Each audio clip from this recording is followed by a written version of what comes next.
Chukwu mere gị amara dịka onye Igbo gaa hụta onwe gị ebe a na-eme omenala. Ọ dị ọtụtụ ihe dị mkpa ị ga-ewepụrụ obi gị. Nke mbụ wụ religion, nke abụọ wụ cultism. Ọ dị ọtụtụ mana achọrọ m ka anyị rute abụọ aka. Ọ bụrụ na dịka onye Igbo ịwụ gaa hụta onwe gị ebe a ezukọrọ dịka ndị Igbo na-eme omenala Igbo, ọ dị mma ka iwepụ religion na cultism n'ime obi gị.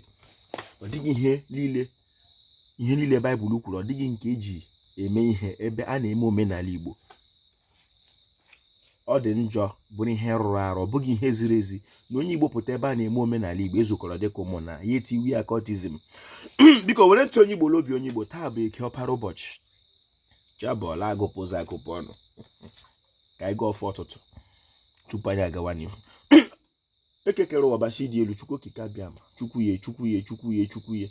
Ọ bụ ọjị na-eji akpọtụ gị. Anyị sị gị Chukwu Chikere Igbo mere anyị ebere ka anyị sachapụ anya na mmiri, ghọta, kwete ma kwenye na ọ bụghị tụfuo omenala Igbo bụ imeta ala Igbo, na onye ime ya eme ya ka ọ dị mma otu ahụ esi eme ya na mbụ, ka anyị wee chọọ gị ma chọta gị.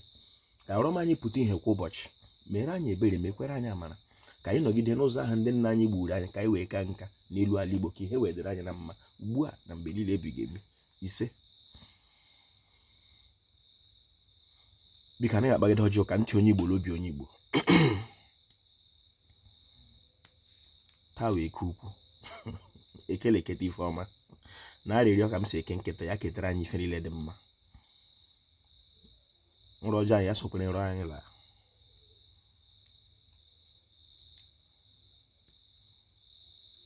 Ndị ji n'ụta kwero n'osi taa dị mma na ya dịrị dọrọ ọmaala mma.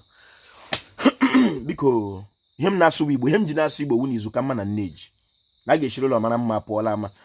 Am Mkpachukwu Ojiagbọ, a na-akpọ m Ojiọfọ. Abụ m onye olu okoro nke dị na Ọmahịa n'ime obodo nke Chineke. Ekelere m ọha nwa eze, ekelere m Igbo bụ Igbo, ekelere m ndị chiri echi n'ala Igbo, ma ndị dibịa na-agba aja, ma ndị na-agba afa, ma ndị mgbọrọgwụ ma mkpa akwụkwọ. Ojiọfọ si onye chiri ya zere, ọ ga-adịrị Igbo la mma. Igbo mma mmanụ o. A sị m onye Igbo, Chineke mere gị amara gaa hụta onwe gị ebe a na-eme omenala Igbo. Wepụ cultism, wepụ ya n'echiche, wepụ ihe niile John, Peter, Paul kwuru, wepụ ya n'echiche gị. Onye Igbo jụrụ omenala Igbo, jụọ ọdịnala Igbo na nsọ ala Igbo dịka ebe mmadụ ji aka abụọ kwuchaa ya na-aga n'express. Ọ bụghị ma onye Igbo ji omenala kpọrọ ihe, omenala nna ya nke ahụ ha na-eme n'ala nna ya, nke ahụ mara ya n'aka, maka na omenala Igbo so n'akara onye Igbo. Ọ ga-adịrị Igbo la mma. Ojiọfọ kelere Igbo.